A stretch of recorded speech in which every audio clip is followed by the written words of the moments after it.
ನಮ್ಮ ಅತಿಥಿಗಳಾಗಿ ಬಂದವರು ಅರುಣ ಸಾಗರ. ಯಾಕಿನ್ನು ಟೇಸ್ಟ್ ನೋಡಿಲ್ಲ? ಹೋಗ ನನ್ನೇನು ಮಂಗೆ ಮಾಡಕತ್ತೀಯ ನೀನು? ಸುಣ್ಣಾಗುಟ್ಟು ಸುಣ್ಣದೊಳಗಿನ ಬಣ್ಣ ಕಟ್ಟು ಬಾಡುತ್ತೈತ ನೋಡ ಹೂವ ಇಲ್ಲಿ ಕಣ್ಣವ್ವ ಅಂತ ಯಾರೋ ಹಾಡ್ತಿದ್ದ ಅಂತ ಇಟ್ಕೊಳ್ಳಿ. ಚಿಕ್ಕ ಹುಡುಗ ನಾನು ಇನ್ನೂ 7 ವರ್ಷ. ಅವ್ನು ಬೇರೆ ಊರಿಂದ ಬಂದಿರ್ತಾನೆ. ಆಮೇಲೆ ಅವ್ರ ಜೊತೆ ಹೋಗ್ಬಿಡೋದು. ಏನಾಗಿ ನಾನು ಹೇಳ್ತೀನೋ ನಂಗೆ ಕೇಳ್ತೀರಿ, ನೀವು ಏನು ಒಂಥರ ಕೆಲಸ ರೀ ಪರ್ಸ್ನಲ್ ಲೈಫಲ್ಲೂ ಸೀರಿಯಸ್ ಆಗಿರಲ್ಲ ಅಂದರೆ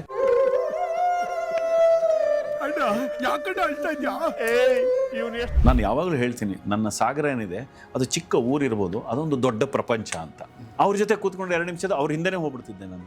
ಕೆಲಸ ಚಿಕ್ಕ ಹುಡುಗ ಇರ್ತಾನೆ ಕೆಲಸ ಮಾಡ್ತಿದ್ದೆ, ಎಲ್ಲೋ ಬೋರ್ಡ್ ಬರೆಯೋಕೆ ಹೋಗ್ತಿದ್ದೆ, ಇಲ್ಲ ನಾಟಕದವ್ರ ಜೊತೆ ಇರ್ತಿದ್ದೆ. ಆಮೇಲೆ ಏನೇನೋ ಕೆಲಸಗಳು, ಅದೊಂಥರ ಗೊತ್ತೇ ಇಲ್ಲ. ಅದು ಚಿಕ್ಕ ಹುಡುಗ ಇದ್ದಾಗಲೇ ತಂದೆ ತೀರ್ಕೊಂಡಿರೋದ್ರಿಂದ ನಾನು ಒಂಥರ ಲೇಬರ್ ಕೆಲಸವನ್ನು ಶುರು ಮಾಡಿದ್ದು ಜೀವನ ನನ್ನ 8 ವರ್ಷ ಇರ್ತಾನೆ.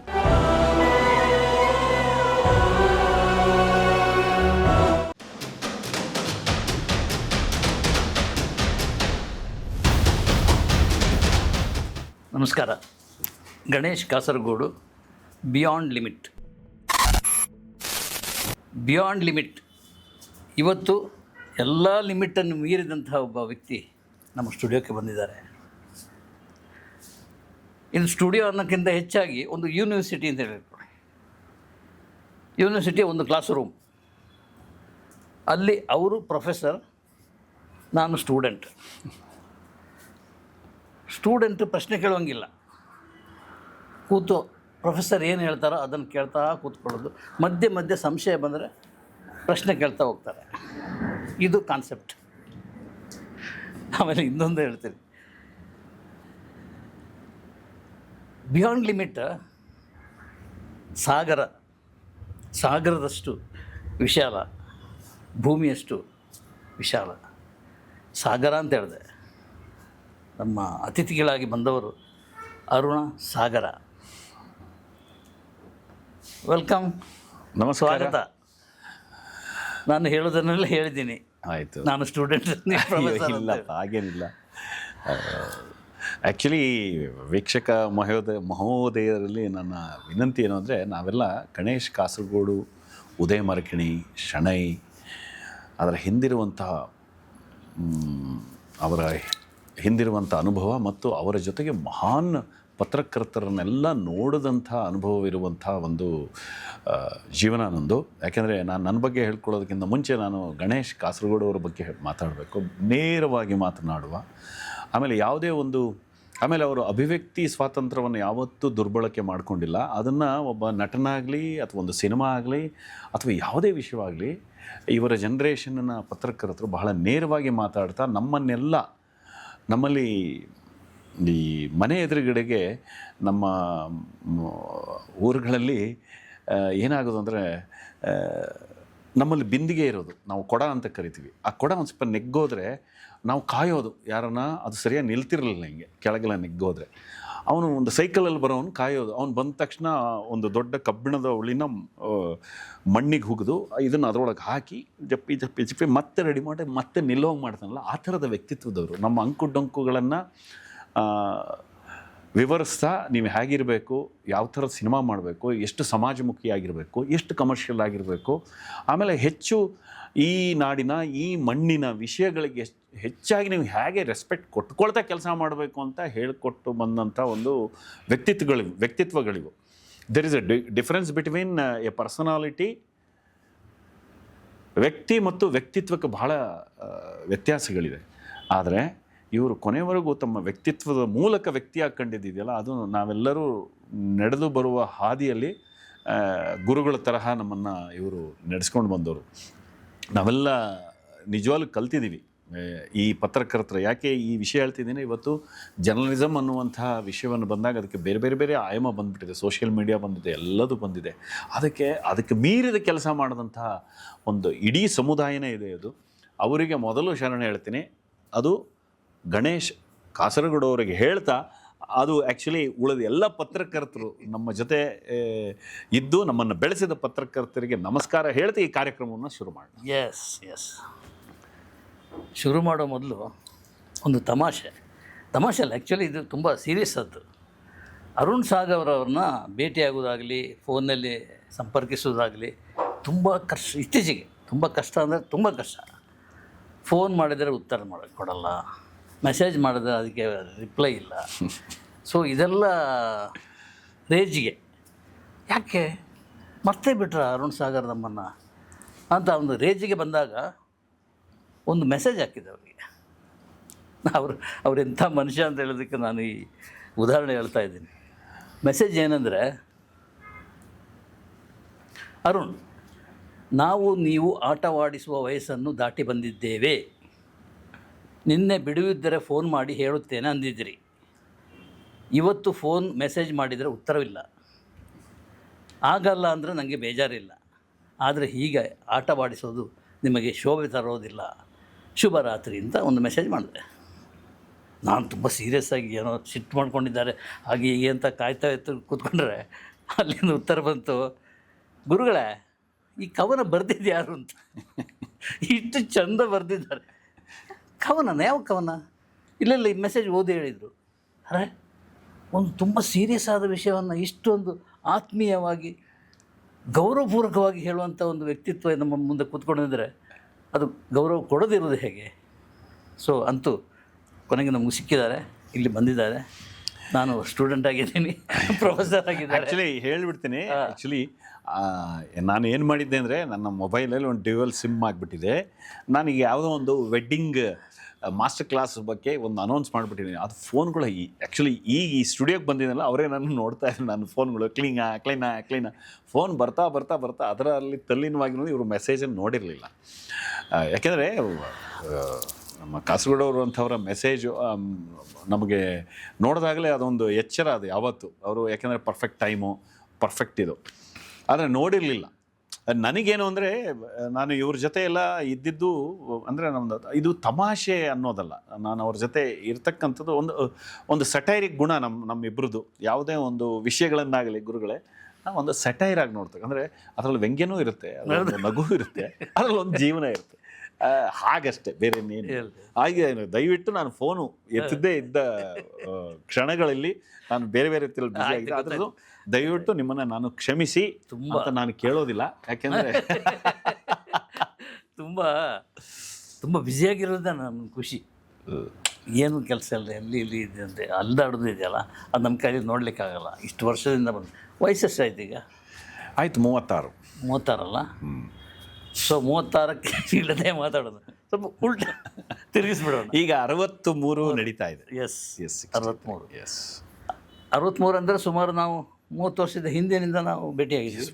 32 ವರ್ಷ. ನಾನೇ ಇಂಡಸ್ಟ್ರಿಗೆ ಬಂದೀಗ 37-38ನೇ ವರ್ಷ ಆಗ್ತಾ ಬಂತು. 35 ವರ್ಷ ಅಂತ ಹೇಳಿ ಆಯಿತು, 35 ವರ್ಷ. ಆವತ್ತಿನಿಂದ ನೋಡ್ತಾ ಇದ್ದ ಅರುಣ್ ಸಾಗರ್ ಇವತ್ತು ಹಾಗೆಯೇ ಇದ್ದಾರೆ. ಬಟ್ ಇನ್ನೂ ಯಂಗ್ ಆಗಿದ್ದಾರೆ, ಎನರ್ಜೆಟಿಕ್ ಆಗಿದ್ದಾರೆ ಮತ್ತು ಸ್ಲಿಮ್ ಆಗಿದ್ದಾರೆ. ನೋಡಿದ್ರೆ ಖುಷಿ ಆಗುತ್ತೆ. Thank you. ಪೂರ್ತಿ ಏನು ಸ್ಟೈಲ್ ಬದಲಾಗಿದೆ. ಆಗ ನೋಡ್ತಾ ಇದ್ದ ಅರುಣ್ ಸಾಗರ್ ಅಲ್ಲ, ತುಂಬ ಮೆಲಂಕಲಿಯಾಗಿ ಏನೋ ಯೋಚನೆ ಮಾಡ್ತಾ ಆ ಕೆಲಸ ಈ ಕೆಲಸ ಅಂತ ಓಡಾಡ್ತಿದ್ದ ವ್ಯಕ್ತಿ ಈಗ ಈ ಕ್ಷಣದಲ್ಲಿ ಏನೇ ಕೆಲಸ ಸಿಕ್ಕಿದ್ರು ಟಕ್ ಅಂತ ಮಾಡುವಂಥ ಒಂದು ಮನಸ್ಥಿತಿಯಲ್ಲಿ ಅರುಣ್ ಸಾಗರ್ ಇದ್ದಾರೆ. ಹೇಗೆ ಬಂತದು? ಅದು ಅಲ್ಲ, ನಾನು ತುಂಬ ಕಡೆ ಇದ್ರ ಬಗ್ಗೆ ಹೇಳಿದ್ದೀನಿ. ನಾನು ಚೈಲ್ಡ್ಹುಡ್ಡೇ ಆಗಿದ್ದಿದ್ದು. ನನಗೆ ಏನಾಗಿ ನನ್ನ ಹೆಂಡ್ತಿನೂ ನಂಗೆ ಕೇಳ್ತಿದ್ರು, ನೀವು ಏನು ಒಂಥರ ಕೆಲಸ ರೀ, ಪರ್ಸ್ನಲ್ ಲೈಫಲ್ಲೂ ಸೀರಿಯಸ್ ಆಗಿರಲ್ಲ, ಅಂದರೆ ಒಂಥರ ಯಾವಾಗಲೂ ನಿಮ್ಮ ಪ್ರೊಫೆಷನ್ನಿನ ಒಂದು ಇದ್ರ ಏನಾಗಿದೆ. ನನ್ನ ಬದುಕು ಆಗಿತ್ತು. ಚಿಕ್ಕ ಹುಡುಗಾಗಿದ್ದಾಗಲೇ ತಂದೆ ತೀರ್ಕೊಂಡಿರೋದ್ರಿಂದ ನಾನು ಒಂಥರ ಲೇಬರ್ ಕೆಲಸವನ್ನು ಶುರು ಮಾಡಿದ್ದು ಜೀವನ ನನ್ನ 7-8ನೇ ಕ್ಲಾಸ್ನಿಂದ. 8 ವರ್ಷ ಇರ್ತಾನೆ ನಾನು. ಹೆಚ್ಚು ಹೊರಗಡೆನೇ ಬದುಕಿ ಆಮೇಲೆ ಆಗೆಲ್ಲ ನಮಗೆ ಈಗಿರುವಂಥ ಗೆಜೆಟ್ ಆಗಲಿ ಅಥವಾ ಈಗಿರುವಂಥ ಇಲ್ಲ, ತುಂಬ ಒಳ್ಳೆಯ ಸೈಲೆನ್ಸ್ ಇತ್ತು. ಆಮೇಲೆ ಎದುರುಗಡೆಗೆಲ್ಲರೂ ತುಂಬ ಒಳ್ಳೆಯ ಕೆಲಸಗಾರರಿದ್ದು, ಜನನೂ ಹಾಗೆ. ನಮ್ಮ ಸಾಗರ, ನಾನು ಯಾವಾಗಲೂ ಹೇಳ್ತೀನಿ, ನನ್ನ ಸಾಗರ ಏನಿದೆ ಅದು ಚಿಕ್ಕ ಊರಿರ್ಬೋದು, ಅದೊಂದು ದೊಡ್ಡ ಪ್ರಪಂಚ ಅಂತ. ಯಾಕೆ ಎನರ್ಜಿ ಅಂತ ಯೋಚನೆ ಮಾಡಿದರೆ, ನನಗೆ ಚಿಕ್ಕ ಹುಡುಗನಿಂದ ಒಂದು ಪ್ರಶ್ನೆ ನನ್ನನ್ನು ಯಾವಾಗಲೂ ಕಾಡ್ತಿರೋದು, ಹೂ ಯು ಆರ್ ಅಂತ. ಅದಕ್ಕೆ ಕಾರಣ ಏನು ಅಂದರೆ, ನನ್ನ ತಂದೆಯ ತೀರ್ಕೊಂಡ ಮೇಲೆ ನನ್ನ ತಾಯಿ ಒಬ್ಬಂಟಿ, ಅವಳು ಸಖತ್ತು ಮುಗ್ಧೆ ಅವಳು. ಆದರೆ ನಮ್ಮ ಇಡೀ ಸಂಸಾರವನ್ನು ನಿಜವಾಗ್ಲೂ ನಡೆಸ್ಕೊಂಡು ಹೋಗೋದಕ್ಕೆ ತಂದೆ ತೀರ್ಕೊಂಡ ಮೇಲೆ ನಮ್ಮ ಆಸ್ತಿಗಳು ಹೋಯಿತು, ಹೋಟೆಲ್ ಇತ್ತು, ಹೋಟೆಲ್ ಹೋಯಿತು, ಒಂಥರದ ಹೋಟೆಲ್ನ ಒಂದು ಚಿಕ್ಕ ಬಿಲ್ಡಿಂಗ್ ಇತ್ತು, ಅಂದರೆ ನಮ್ಮ ತಂದೆ ಮಾಡಿದ ಮನೆ ಇತ್ತು, ಉಳಿದಿದ್ದೆಲ್ಲವೂ ಒಂಥರ ಛಿದ್ರವಾಗಿ ಹೋಯಿತು, ಒಂಥರ ಝೀರೋ. ಬಟ್ ಆ ಮನೆಗೊಂದು ಬಾಡಿಗೆ ಅಂತ ಕೊಟ್ಟು ನಮ್ಮಮ್ಮ ಬದುಕ್ತಾ ಇದ್ಲು. ಬಟ್ ಈ ಜೀವನ ನಡೀತಿರ್ಬೇಕಾದ್ರೆ ನಮ್ಮ ಜೀವನದಲ್ಲಿ ನಮ್ಮ ತಂದೆಯವರು ಹೆಲ್ಪ್ ಮಾಡಿದಂಥ ಒಂದು ವ್ಯಕ್ತಿತ್ವ ಅದು. ಆ ವ್ಯಕ್ತಿತ್ವದ ಬಗ್ಗೆ ನಾನು ಒಂದಿನ ಬೇರೆ ಥರದಲ್ಲಿ ಮಾತಾಡ್ತೇನೆ, ನಾನು ಮಾವ ಅಂತ ಕರಿತೇನೆ. ಅವರು ಬಂದು ನಮ್ಮನ್ನು, ಅಂದರೆ ನಮ್ಮ ಸುತ್ತಮುತ್ತ ಎಷ್ಟೇ ನೆಂಟರಿದ್ರು ಯಾರೂ ಆಗದೇ ಹೋಗಿರ್ತಕ್ಕಂಥದ್ದು, ಅವರು ನಮ್ಮನ್ನು ಬೆಳೆಸಿದ ರೀತಿ, ಅವರು ನಮ್ಮೊಂದಿಗಿದ್ದು ನಮ್ಮನ್ನು ಈಗಲೂ ನಮ್ಮ ಜೊತೆನೇ ಇದ್ದಾರೆ ಅವರು. ಅಂದರೆ ಒಂದು ಚೈಲ್ಡ್ಹುಡ್ ಏನು ಮಾಡ್ತು ನನಗೆ, ಈಚ್ ಆ್ಯಂಡ್ ಎವ್ರಿಥಿಂಗ್, ಅಂದರೆ ಪ್ರತಿಯೊಂದನ್ನು ಪ್ರಶ್ನಾತೀತವಾಗಿ ನೋಡುವಾಗ ಆಯ್ತು, ಯಾಕೆ ಹೀಗೆ, ಇದ್ಯಾಕೆ ಹೀಗೆ, ಇದ್ಯಾಕೆ ಹಾಗೆ ಅನ್ನೋ ಪ್ರಶ್ನೆ ಆಗ್ತಾ ಆಗ್ತಾ ಆಗ್ತಾ ನಾನು ಹೆಚ್ಚು ಆ್ಯಕ್ಚುಲಿ ಈ ಈ ಈ ಹೊರಗಡೆನೇ ಹೆಚ್ಚು ಬದುಕಿದಂಥ ವ್ಯಕ್ತಿತ್ವ ನಂದು. ಕೆಲಸ, ಚಿಕ್ಕ ಹುಡುಗ ಇರ್ತಾನೆ ಕೆಲಸ ಮಾಡ್ತಿದ್ದೆ, ಎಲ್ಲೋ ಬೋರ್ಡ್ ಬರೆಯೋಕೆ ಹೋಗ್ತಿದ್ದೆ, ಎಲ್ಲ ನಾಟಕದವ್ರ ಜೊತೆ ಇರ್ತಿದ್ದೆ, ಆಮೇಲೆ ಏನೇನೋ ಕೆಲಸಗಳು, ಅದೊಂಥರ ಗೊತ್ತೇ ಇಲ್ಲ ಅದು. ನನ್ನ ಜೀವನಕ್ಕೆ ಹೆಂಗಾಗ್ಬಿಟ್ಟಿದ್ದು ಅಂದರೆ, ದೊಡ್ಡದು ಮೇಲಿಂದ ನೀರು ಬೀಳ್ತಿರೋ ಒಂದು ದೊಡ್ಡ ಪಾಟು, ಆ ಪಾಟ್ ನೀರು ಬಿದ್ದರೆ ಏನಾಗುತ್ತೆ, ತುಂಬಿದರೆ ಏನಾಗುತ್ತೆ ಗುರುಗಳ, ತುಂಬಿದರೆ ಚೆಲ್ತದೆ. ಆ ಪಾಟಿಗೆ ನೂರಾರು ತೂತುಗಳು ಎಷ್ಟು ಬಿದ್ದರೂ ತುಂಬ್ಕೊಳ್ತಿತ್ತು, ಖಾಲಿ ಆಗ್ತಿಲ್ಲ, ಎಲ್ಲ ಹೊರಗಡೆ ಚೆಲ್ತಾ ಇತ್ತು. ನನ್ನ ಎನರ್ಜಿ ಆ ಥರ ನಾನು ಹರಡ್ಕೊಂಡ್ಬಿಟ್ಟೆ. ಅದು ಪಾಟು ತುಂಬಿ ಹರಿತಿರ್ಲಿಲ್ಲ. ಎಲ್ಲೆಲ್ಲೆಲ್ಲೆಲ್ಲಿ ನನ್ನ ಜೀವನಕ್ಕೆ ನನಗೆ ಅನಿಸಿದ್ದನ್ನು ಕಲಿಬೇಕು, ಅದನ್ನು ಕಲಿಬೇಕು, ಇದನ್ನು ಅಂದರೆ ಕಲಿಬೇಕು ಅನ್ನೋದಕ್ಕಿಂತ ಹೆಚ್ಚಾಗಿ ಅದು ನನ್ನ ಜೀವನದ ದೈನಂದಿನ ಕೆಲಸವೇ ಆಗೋಯ್ತು. ನಾನು ಏನಾರು ಮಾಡಬೇಕು. ಇಲ್ಲಿ ಯಾರೋ ಬೋರ್ಡ್ ಬರೀತಿದ್ರೆ ಅವ್ರ ಜೊತೆ ಅಲ್ಲೇ ಕೂತ್ಕೊಳ್ಳೋದು, ಅಲ್ಲೇ ಕಲ್ತ್ಕೊಳ್ಳೋದು. ಇಲ್ಲಿ ಯಾರೋ ಹಾಡ್ತಿರ್ತಾರೆ, ಅವ್ರ ಜೊತೆ ಕೂತ್ಕೊಂಡು 2 ನಿಮಿಷದ ಅವ್ರ ಹಿಂದೆನೇ ಹೋಗ್ಬಿಡ್ತಿದ್ದೆ ನಾನು. ಸುಣ್ಣಾಗುಟ್ಟು ಸುಣ್ಣದೊಳಗಿನ ಬಣ್ಣ ಕಟ್ಟು, ಬಾಡುತ್ತೈತ ನೋಡ ಹೂವ ಇಲ್ಲಿ ಕಣ್ಣವ್ವ ಅಂತ ಯಾರೋ ಹಾಡ್ತಿದ್ದ ಅಂತ ಇಟ್ಕೊಳ್ಳಿ. ನಾನು ಸುಮ್ಮನೆ ಒಂದು ಹಾಡು ಓಕೆ ಓಕೆ ಅವನು ಎಷ್ಟು ಜನ ಹಾಡ್ತಾನೆ, ಅವನ ಜೊತೆ ಹೋಗ್ತಾ ಇದ್ರೆ, ಅವ್ನು ಮಾತಾಡ್ಸಿದ್ರೆ ಅವನ ಜೊತೆ ಮಾತಾಡ್ತಾ, ಚಿಕ್ಕ ಹುಡುಗ ನಾನು ಇನ್ನೂ 7 ವರ್ಷ ಹೋಗ್ತಾ ಇದ್ರೆ, ಅವನು ಏನಾರು ಹಾಡು ಹೇಳ್ಕೊಡ್ತಾ ಇದ್ರೆ ಅದನ್ನು ಅಲ್ಲೇ ಕೂತ್ಕೊಳ್ಳೋದು. ಅವನ ಜೊತೆನೇ, ಅವ್ನು ಬೇರೆ ಊರಿಂದ ಬಂದಿರ್ತಾನೆ. ಹಿಂದೆಲ್ಲ ನಿಮಗೆ ಅಲಮಾರಿ ಈ ಬಣ್ಣದ ವೇಷದವ್ರು ಬರೋರು, ಇವ್ರು ಬರೋರು, ಅವ್ರ ಜೊತೆನೇ ಮಾತಾಡೋದು. ನನಗೆ ಇಂಟ್ರೆಸ್ಟಿಂಗ್ ಅವ್ರ ಬಗ್ಗೆ. ಅವ್ರ ಹಾರ್ಮೋನಿಯಂ ಹಿಡ್ಕೊಂಡು ಬಾಲ್ಯದಲ ರಂಗನಾಥ ಬಾ ಎಂದ ರಂಗನ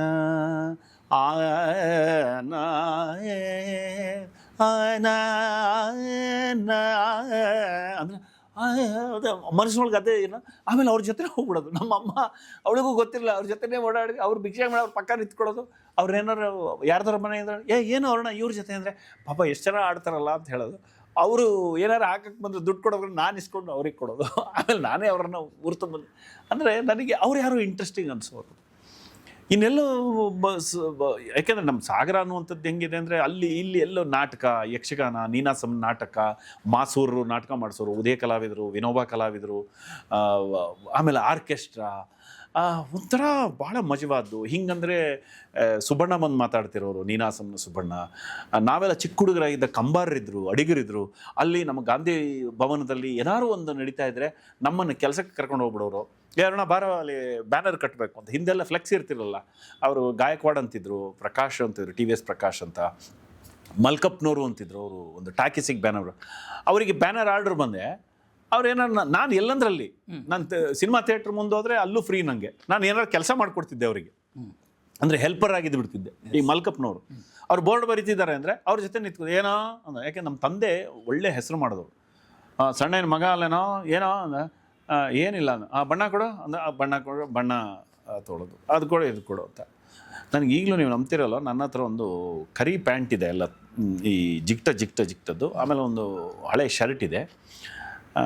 ಅದು ನಾನು ಬೋರ್ಡು ಬರೀತಾ ಇದ್ದಾಗ ಇದ್ದಂಥ ಬಟ್ಟೆ ಈಗಲೂ ಇದೆ. ಒಂದು ಬ್ರಷ್ ಈಗಲೂ ಇಟ್ಕೊಂಡಿದ್ದೀನಿ, ಅದು ಫ್ಲ್ಯಾಟ್ ಬ್ರಷ್ಷು. ಅದು ಮಲ್ಕಪ್ನವ್ರು ಕೊಟ್ಟಿದ್ದ ಬ್ರಷ್ ಅದು. ನಾನು ಹೇಳಿದೆ ಈಗ 7 ವರ್ಷ ಅಂತ ಹೇಳಿದರೆ, ಈಗ 63 ಅಂದರೆ 55 ವರ್ಷದಿಂದ ಆ ಬ್ರಷ್ ಇದೆ ಒಂದಿದೆ. ಅಂದರೆ ಆ ಮನುಷ್ಯ. ಆಮೇಲೆ ಇನ್ನೊಂದು ಏನು ಅಂದರೆ, ಈ ಚುರುಕುತನ ಬಂದಿರೋದಕ್ಕೆ ಕಾರಣ ಸೈಲೆನ್ಸು. ಈಗ ಏನಾಗಿದೆ ಅಂದರೆ ನಾವು ಸಮಯವನ್ನು ಇನ್ಸ್ಟಾಗ್ರಾಮು ಅಥವಾ ಇನ್ನೊಂದು ನಮ್ಮ ಇಡೀ ಬಾಡಿ ಮೈಂಡ್ ಎಲ್ಲ ಒಂದು ಕಡೆಗೆ ಇಟ್ಕೊಂಡಿಲ್ಲ. ನಾವು ಹಿಂದೆಲ್ಲ ನೀವೆಲ್ಲ ಬದುಕಿದ್ದು ಹೀಗೆ. ಆಮೇಲೆ ನಾವೆಲ್ಲರೂ ಪರಿಸರದ ಜೊತೆ ಬದುಕಿದ್ವಿ, ಪ್ರಕೃತಿಯ ಜೊತೆ ಬದುಕಿದ್ವಿ. ನಮಗೆ ತಣ್ಣಗೆ ಗಾಳಿ ಬಂದರೆ ಫೀಲ್ ಆಗೋದು. ನಮಗೊಂದು ಎಲ್ಲೋ ಹಿಂಗೆ ಕೂತ್ರೆ ಒಂದು ಮರದ ಆಕಾರ, ಅದರ ಎಲೆ ಎಷ್ಟು ಇದೆ ಅಂತ ವಿವರಿಸ್ತಾ ಇದ್ವಿ. ಇಲ್ಲ ಖಾಲಿ ಒಂದು ಆಕಾಶ ನೋಡ್ತಾ ಇದ್ರೆ ಆಕಾಶದಲ್ಲಿರುವಂಥ ಮೋಡದಲ್ಲಿ ಇನ್ನೇನೋ ಚಿತ್ತಾರ ಆದರೆ ಚಿಕ್ಕ ಮಕ್ಕಳು ನಾವು ಅದನ್ನ ಇನ್ನೇನೋ ಅಂತ ಅಂದ್ಕೋತಾ ಇದ್ವಿ. ಅಂದರೆ ನಮ್ಮ ಲೈಫ್ ಏನು ಅಂದರೆ each and every minute is very interesting ಆಗಿತ್ತು.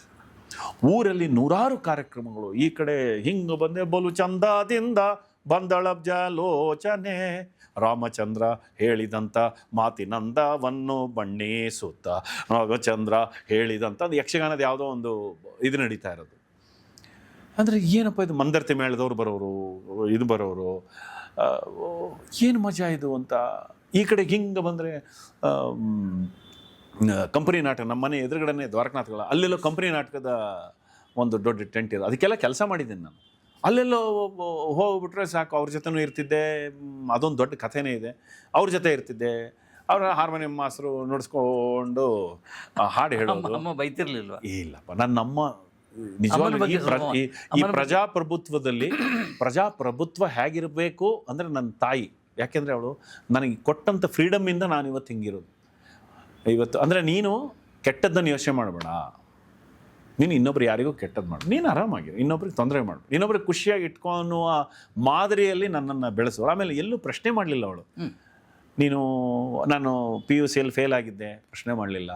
ಆಮೇಲೆ ನಾನು ಕೂಡ ಗೊತ್ತಿಲ್ಲ, ಚಿಕ್ಕ ಹುಡುಗನಿಂದ ನನಗೆ ಒಂದು ಸ್ವಲ್ಪ ಓದೋದು ಚೆನ್ನಾಗಿ ಓದ್ತಿದ್ದೇನೋ, ಬಟ್ ನಂಗೆ ಅದು ತುಂಬ ಇಂಟ್ರೆಸ್ಟ್. ನನಗೆ ಬೇರೆ ಬೇರೆ ಆಯಾಮಗಳೇ ನನ್ನನ್ನು ತುಂಬ ಅಟ್ರ್ಯಾಕ್ಟ್ ಮಾಡಿದ್ದು, ಓದಿಗಿಂತ ಜಾಸ್ತಿ. ಅವಳು ಭಾಳ ಒಳ್ಳೆಯ, ನನ್ನಮ್ಮ ಕೊಲ್ಲೂರು, ನನ್ನ ಅಜ್ಜ ಭಾಳ ದೊಡ್ಡ ಯಕ್ಷಗಾನ ಕಲಾವಿದ ಅಲ್ಲಿ ಆ ಕಾಲದಲ್ಲಿ. ಕೊಲ್ಲೂರು ಮೇಳದಲ್ಲಿ ಇದ್ದವರು. ಅವರಿಗೆ ಒಂದು ಸ್ವಲ್ಪ ಬೇಗ ಕಿವಿ ಹೋಯಿತು 52-53ನೇ ವಯಸ್ಸಿಗೆ. ಒಳ್ಳೆಯ ಭಾಗವತರು, ಒಳ್ಳೆಯ ನಟರು. ಲಿಂಗದ ಕೈ ಮಹಾಬಲ ಹೆಗಡೆ ಅಂತ, ಕೊಲ್ಲೂರಿನ ಹತ್ತಿರ ಲಿಂಗದ ಕೈ ಅಂತಿದೆ, ನಿಟ್ಟೂರು ಒಳಗೆ, ಅಂದರೆ ಕೊಡಚಾದ್ರಿ ಕೆಳಗೆ, ಅಲ್ಲಿ ಇರ್ತಿದ್ರು ಅವರು. ಆಮೇಲೆ ಅಲ್ಲಿಂದ ಅವರು ಊರು ಬಿಟ್ಟು ಈ ಮುಳುಗಡೆ ಆದಂಥ ಸಂದರ್ಭದಲ್ಲಿ, ಶರಾವತಿ ಮುಳುಗಡೆ ಸಂದರ್ಭ ಅವರೆಲ್ಲ ಹೊರ ಬಂದರು. ಆಮೇಲೆ ನನ್ನ ಅಜ್ಜ ಹೋಟ್ಲಿಟ್ರು, ಏನೇನೋ ಮಾಡಿದ್ರು. ಆಮೇಲೆ ಇಡಗುಂಜಿ ಮೇಳಕ್ಕೆಲ್ಲ ಅವರು ಭುಜಕೀರ್ತಿ, ಕಿರೀಟ, ತುಂಬ ಒಳ್ಳೆ ಕಾರು. ಈಗ ನನಗೇನಾದ್ರು ಬಂದಿದ್ರೆ ಅದು ಜೆನೆಟಿಕ್ಕಾಗಿ ನನ್ನ ತಾತನಿಂದನೇ ಇರಬೇಕು. ನನ್ನ ತಂದೆಯ ಕಡೆದ ಅಷ್ಟು ಪರಿಚಯ ಇಲ್ಲ ನನಗೆ. ನನ್ನ ತಂದೆಯ ಮಕ್ಕ ನೋಡಿದ್ದು ಕೂಡ ನನಗೆ ಬಹಳ ಕಡಿಮೆ. ನನಗೆ ತಂದೆಯ ಫೇಸ್ ಬರಲ್ಲ, ಫೋಟೋ ಇಟ್ಟು ನೋಡಿದ್ರೆ ಅಪ್ಪ ಅಂತ ಅನಿಸುತ್ತೆ. ಆದರೆ ನನ್ನ ತಂದೆ ಅನ್ನುವಂಥದ್ದೇನಾದರೂ ನನಗೆ ನೆನಪು ಬರುತ್ತೆ ಅಂತಾದರೆ ಅದು ಒಂದು ಹಾಲು ಮತ್ತು ಅನ್ನವನ್ನು ಕಲಸಿ ತಿನ್ನಿಸಿದ ರುಚಿಯಲ್ಲಿ ನಾನು ನನ್ನ ತಂದೆನ ನೋಡ್ತೀನಿ. ನಂಗೆ ಈಗಲೂ ತುಂಬ ನೋವಾದಾಗ ಅಥವಾ ಏನೋ ತುಂಬ ಫೀಲ್ ಆದಾಗ ನಾನು ಹಾಲು ಅನ್ನವನ್ನು ಕಲಿಸ್ಕೊಡ್ತೀನಿ. ನಾನು ಹಾಲು ಕುಡಿಯಲ್ಲ. ನಂಗೆ ತುಂಬ ಏನಾರಾದ ಹಾಲು ಅನ್ನ ಒಂದು ಸ್ವಲ್ಪ ಉಪ್ಪು ಹಾಕ್ಕೊಂಡು ತಿಂತೀನಿ. ಯಾಕೆಂದ್ರೆ ನಂಗೆ ಇನ್ನೂ ಚೆನ್ನಾಗಿ ನೆನಪಿದೆ, ನಮ್ಮ ಅಪ್ಪ ತಿನ್ನಿಸಿದ ಆ ತುತ್ತಿನ ನೆನಪು ಹೆಂಗಿದೆ ಅಂದರೆ, ನಮ್ಮ ಮನೆ ಬಹಳ ದೊಡ್ಡದು, ಅರ್ಧ ಎಕರೆಯಲ್ಲಿ ದೊಡ್ಡ ಮನೆ ಇತ್ತು.